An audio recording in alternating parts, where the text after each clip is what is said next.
private Caribbean island he owns, one that some have dubbed the Island of Sin. For years, much of the evidence gathered by investigators, interviews, emails, logs, and more, was sealed under court orders. Victims argued this secrecy protected powerful people, and for years, investigators gathered a vast amount of evidence through careful interviews, detailed emails, extensive logs, photographs, videos, and numerous other documents. Much of this critical material remained sealed away under strict court orders for a very long time.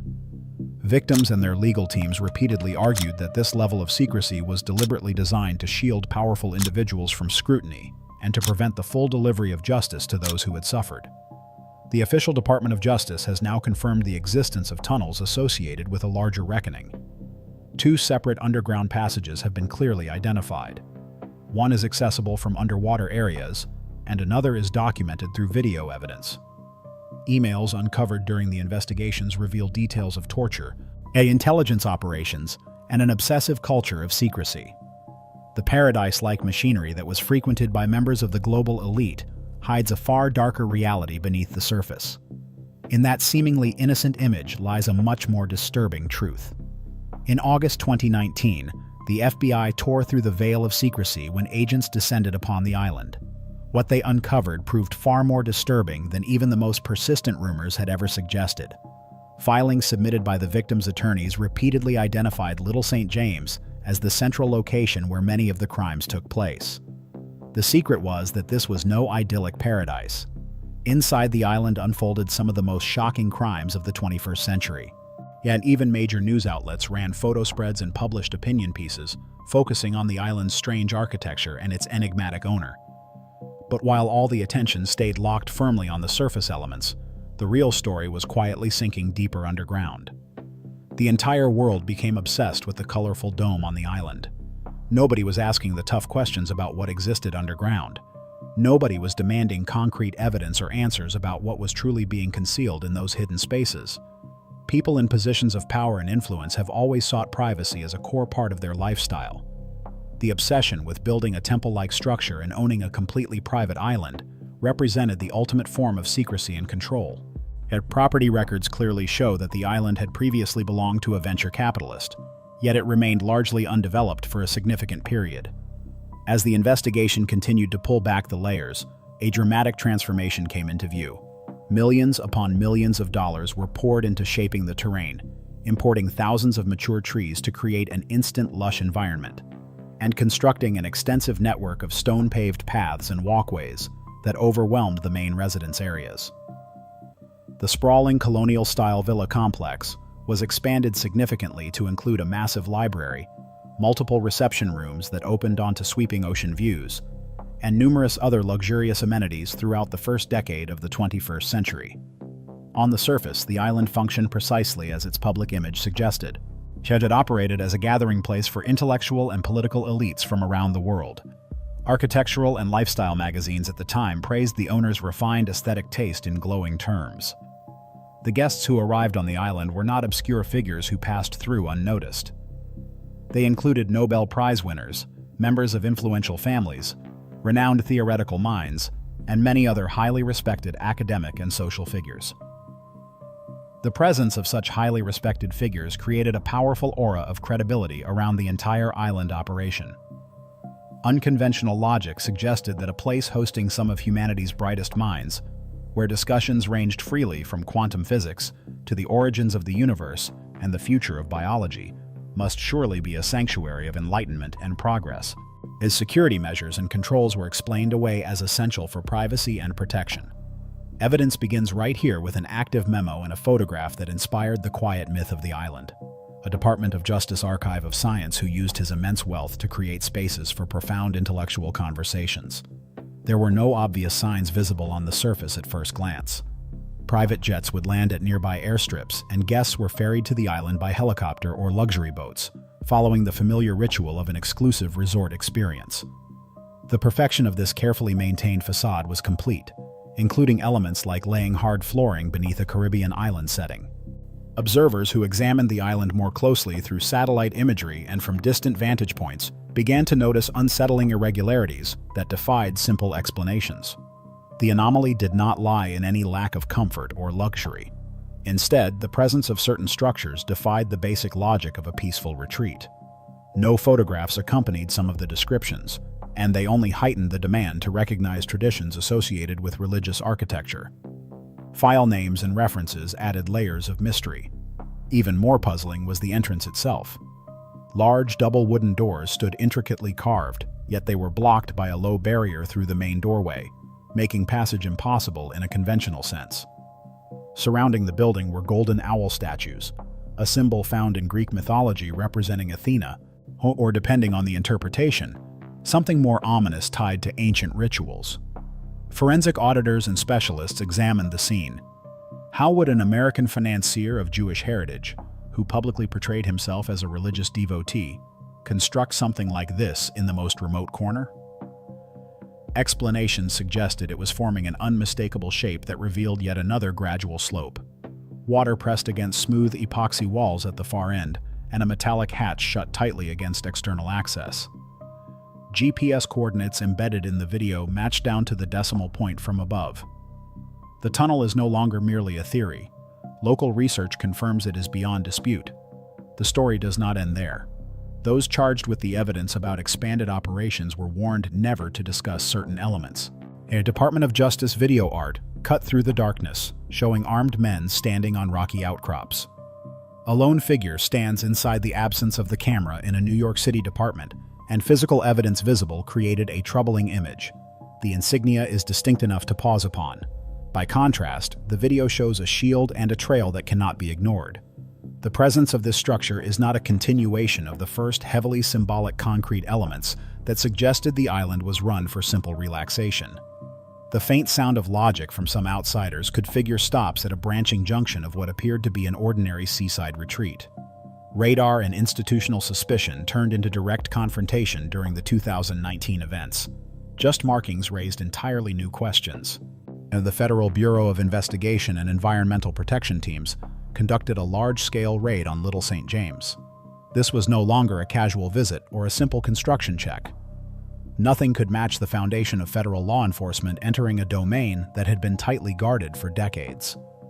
Official investigation captured FBI agents in tactical gear within seconds of arrival.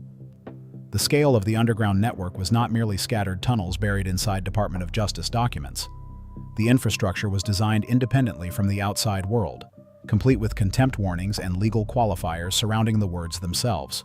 Investigators discovered an industrial-scale desalination plant capable of supplying fresh water for hundreds of people over an extended period without any reliance on the mainland supply.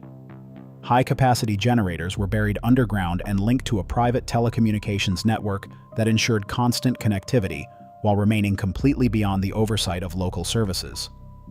Data gathered from on-site records, cross-referenced with flight logs of the plane registered widely known as the Lolita Express, began to reveal a chilling logistical pattern. The flights did not move at random. They linked New York, Palm Beach, and other key locations with precision. These words sit alongside logistics updates and maintenance requests for passengers transferred to helicopters or high-speed boats. The archive does not always identify who is speaking, but the presence of these lines inside official government files raises the stakes in a way that cannot be easily set aside. The tunnels are no longer just a question of hidden passages or concealed doorways. They are corridors running parallel to threats, to suffering, and even to the possibility of murder. And all of it is documented in language that demands real answers from those responsible. The language inside the Department of Justice archive shifts again, describing a form of isolated economy buried inside maintenance mechanisms. The presence of industrial-grade infrastructure on a small private island demonstrated that what occurred there was not impulsive or sporadic behavior. It was organized, planned, and systematically financed to operate continuously despite enormous legal risks. The industrialization of depravity became evident as agents and forensic specialists moved deeper into the buildings. The final veil of mystery was torn away, exposing a reality more stark and horrifying than any earlier speculation had prepared people for. Little St. James was not simply a setting for Hollywood-style excess. It functioned as an industrialized assembly line of abuse on a scale that shocked even seasoned investigators. Inside the main residence and the scattered bungalow spaces, areas were deliberately configured to strip individuals of their autonomy and dignity. Massage rooms, a term frequently mentioned in victim testimony, bore little resemblance to ordinary therapeutic spaces, as they were arranged with professional massage tables surrounded by sensitive items and devices organized in ways that suggested far more sinister purposes. The tunnels begin to look less like troubling anomalies and more like integral parts of the operation. Many of these rooms were designed with locks controlled from the outside, or positioned so that sounds could not carry beyond the thick walls. Patterns begin to emerge when considering testimony from survivors such as Virginia Giuffre and Maria Farmer. When placed within this architectural framework, their accounts become deeply unsettling. They describe underground elements found extending from the central complex. Both properties list shell companies with identities scrubbed from public access.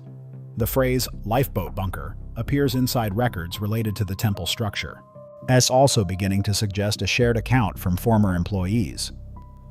Whatever the outward explanation as a music room or gym, the leading atmosphere within suggested an environment crafted specifically for psychological domination. Forcing victims to move through disorienting locations across the island formed part of a larger structure designed to confuse and control. Permit records describe it as a music pavilion, but the system and building rise in an octagonal form rather than a simple rotated design. Materials came continuously from precise sources in South America and many other regions within the United States. The island functioned as a hub of intake and maintenance for the entire operation.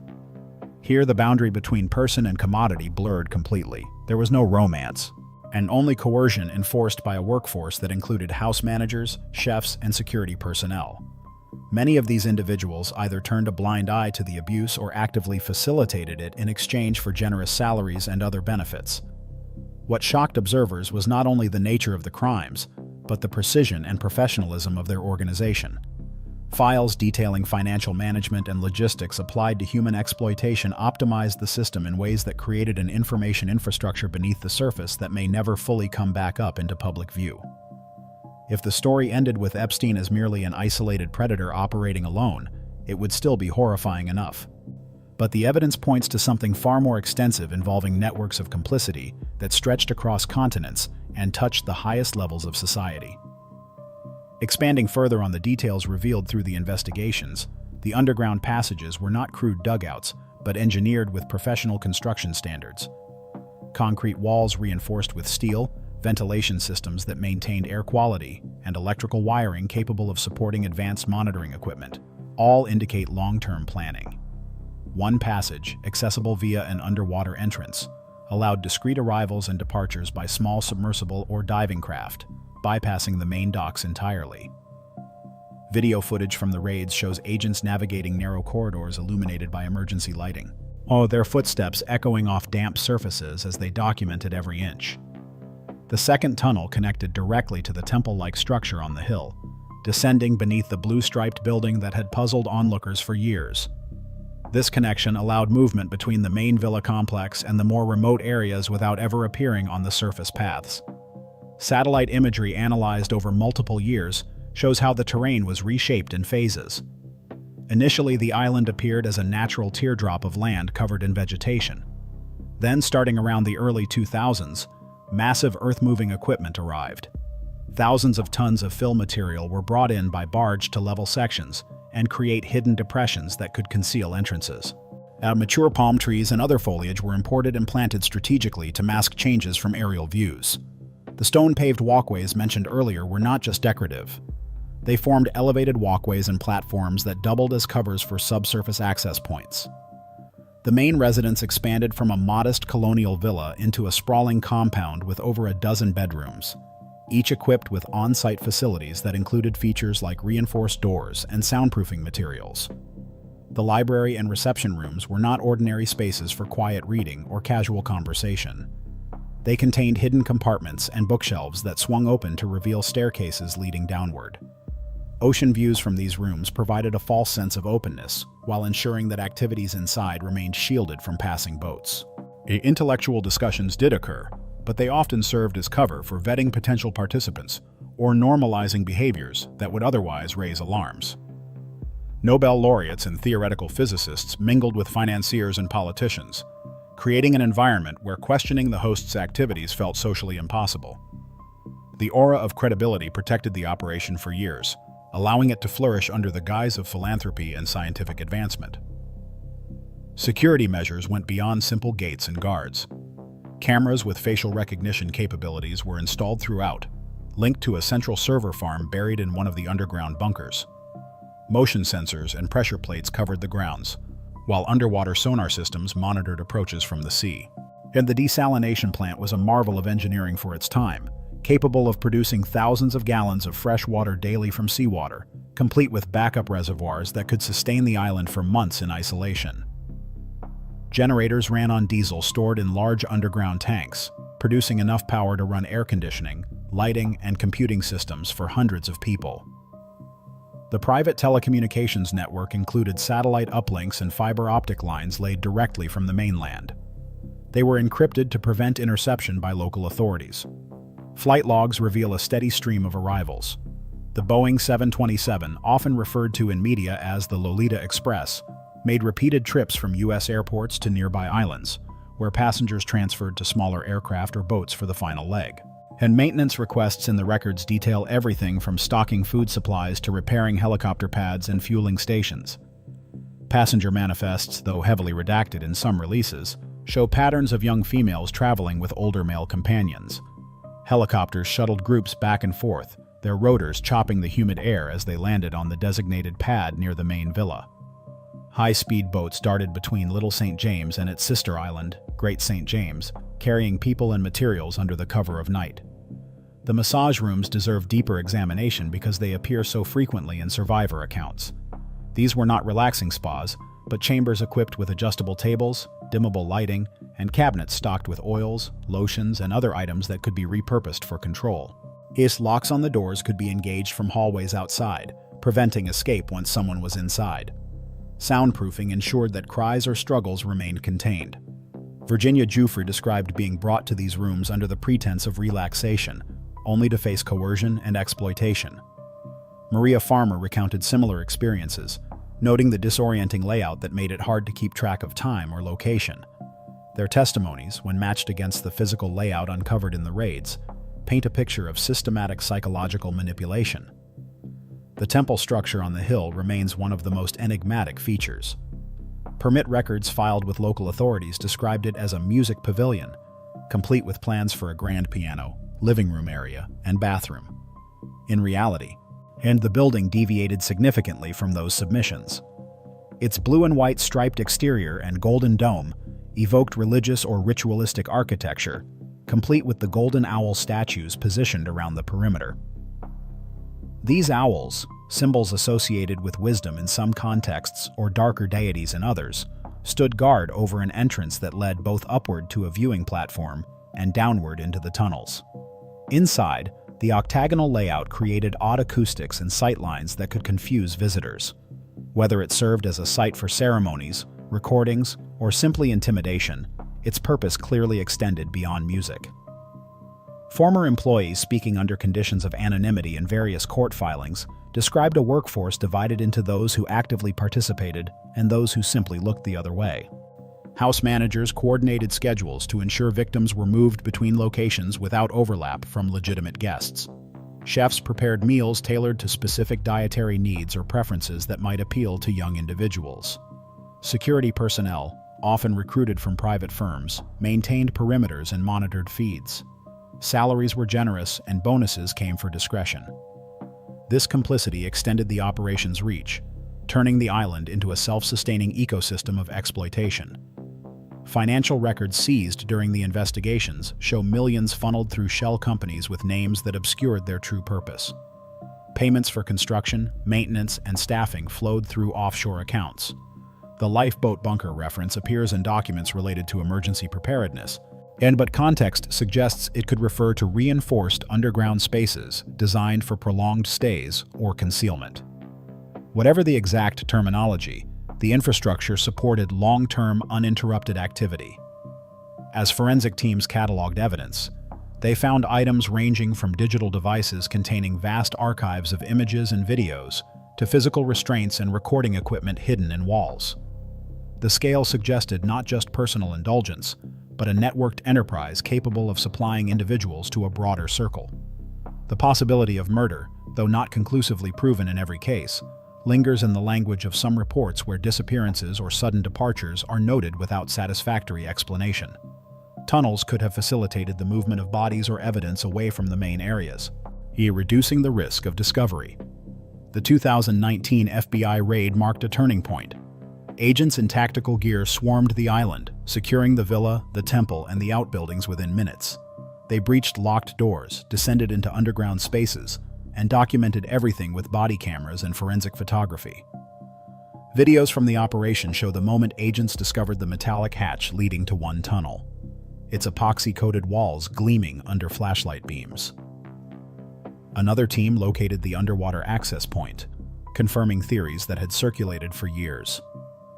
The raid yielded computers, hard drives, and paper files that filled multiple shipping containers when removed. In the years following, releases of Department of Justice documents have gradually peeled back more layers. Emails between staff discuss guests in coded terms. Maintenance logs mention repairs to tunnel lighting and ventilation after heavy use. Cross-referencing with victim statements reveals timelines where flights coincided with periods of reported abuse. The industrial nature of the setup, desalination, power generation, independent communications, proves that this was no weekend getaway gone wrong. It was a purpose-built facility engineered for secrecy and sustained operation. Survivors like Virginia Jeffrey have spoken publicly about the fear and isolation they experienced. Transported to the island under false pretenses, they found themselves trapped in a paradise that masked hellish conditions. Maria Farmer's early reports to authorities in the 1990s went largely unheeded, allowing the operation to continue and expand. And their courage in coming forward helped build the case that eventually led to raids and arrests. Though many questions remain unanswered about the full extent of involvement by others. The obsession with privacy that drew powerful people to the island ultimately contributed to its exposure. Satellite images, flight tracking data, and leaked documents created a digital trail that investigators could follow. What began as rumors of strange architecture grew into confirmed evidence of underground networks and systematic abuse. The Golden Dome, once a curiosity, now symbolizes the hubris of those who believed they could operate above the law. Expanding even further, consider the human cost beyond the immediate victims. Families torn apart, lives derailed, and a generation of young people whose trust in authority was shattered. Oh, the global elite who visited may claim ignorance, but the architecture itself, locks on the outside of rooms, soundproofed spaces, hidden tunnels, suggests awareness at some level was unavoidable for anyone spending significant time there. Intellectual conversations about physics or biology took place alongside logistics for exploitation, creating a cognitive dissonance that protected the system. And the underwater tunnel adds another dimension of intrigue.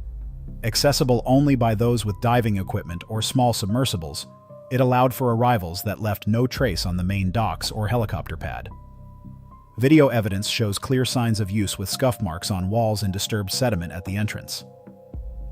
GPS data from the raid matches coordinates precisely, confirming its location and extent.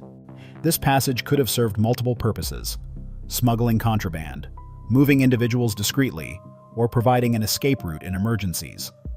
The second tunnel linked to the temple features a gradual slope with smooth walls that prevent easy climbing. At its end, the metallic hatch requires specific tools or codes to open, indicating restricted access even among island staff. Inside the branching junctions, investigators found side rooms stocked with supplies, water, non-perishable food, and medical kits, suggesting they could function as safe havens or holding areas.